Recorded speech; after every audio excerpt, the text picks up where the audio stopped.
SSDI Work Incentives, a Griffin Hammis production tailored for Michigan. Hi, I received SSDI and was just offered a job where I would make $1,700 a month. I haven't worked since I got SSDI, and I'm wondering what would happen if I took the job. Well, that's an exciting opportunity. With SSDI, there are 3 phases of work incentives. The first phase is called the trial work period. During this phase, you can earn any amount and keep your SSDI. That's great. How does it work? When you became eligible for SSDI, Social Security gave you 9 trial work months. Each time you earn above the trial work level, you use up one of those months. In 2026, the trial work level is $1,210 a month. It usually goes up in January of each year. If you haven't worked since your SSDI began, you likely have all 9 trial work months available. That means when you begin earning $1,700 a month, you should be able to keep your SSDI for at least 9 months. That sounds great. What happens after the 9 trial work months? After you finish your 9th trial work month, you enter Phase 2. Phase 2 is called the extended period of eligibility, and it lasts for 3 years. During Phase 2, Social Security checks to see if your work is above or below substantial gainful activity, or SGA for short. In 2026, SGA is $1,690 a month or $2,830 for people with blindness. During Phase 2, in months your work is below SGA, you get SSDI. In months your work is above SGA, you don't get SSDI. It is paused in those months. Most people don't know that this phase is a great safety net. You keep SSDI eligibility status even if your SSDI is paused due to SGA work. That means during Phase 2, you can easily get your SSDI restarted. Some people plan to get a job that pays more than their SSDI, so they're okay with it pausing. Other people can't work that much right now, so their plan is to stay below SGA and keep getting SSDI while they work. You get to decide what makes the most sense for you. Good to know I can choose. So if I earn $1,700, does that mean my SSDI will pause in Phase 2?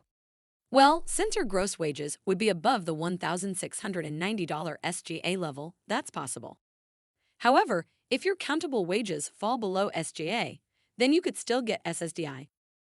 What are countable wages? Countable wages are the amount that's left after subtracting paid time off and work incentives, like impairment-related work expenses and subsidy. Let me explain those work incentives. Impairment-related work expenses, IRWE for short, are expenses that relate to a medical condition you have that you pay for and that make it possible for you to work. Subsidy is the amount of extra help you get or less work you do on the job because of your disability. Oh, okay. So how would all that apply to me? That's a great question. Let's look at an example.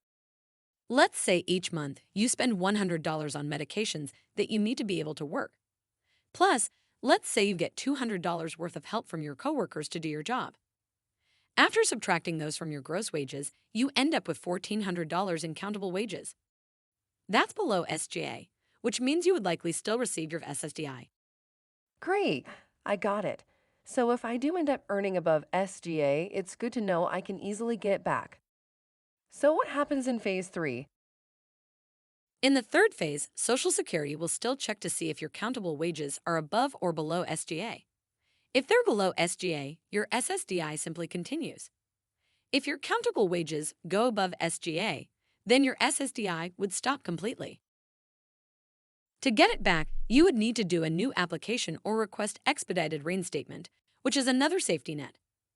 Expedited reinstatement gives you up to 6 months of SSDI, while Social Security checks to see if you're eligible for benefits again. All right, I think I got it. It's great to know I have safety nets to support me as I return to work. You can learn more about SSDI and work on mi.db101.org. Read the article titled SSDI and Work. You can also use the Benefits and Work Estimator to see how you can be better off with a job.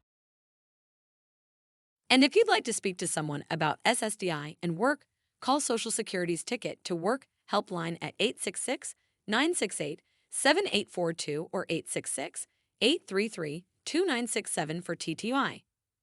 To see more videos like this one, go to mi.db101.org. Knowledge is power. Take time to learn more about SSDI and work.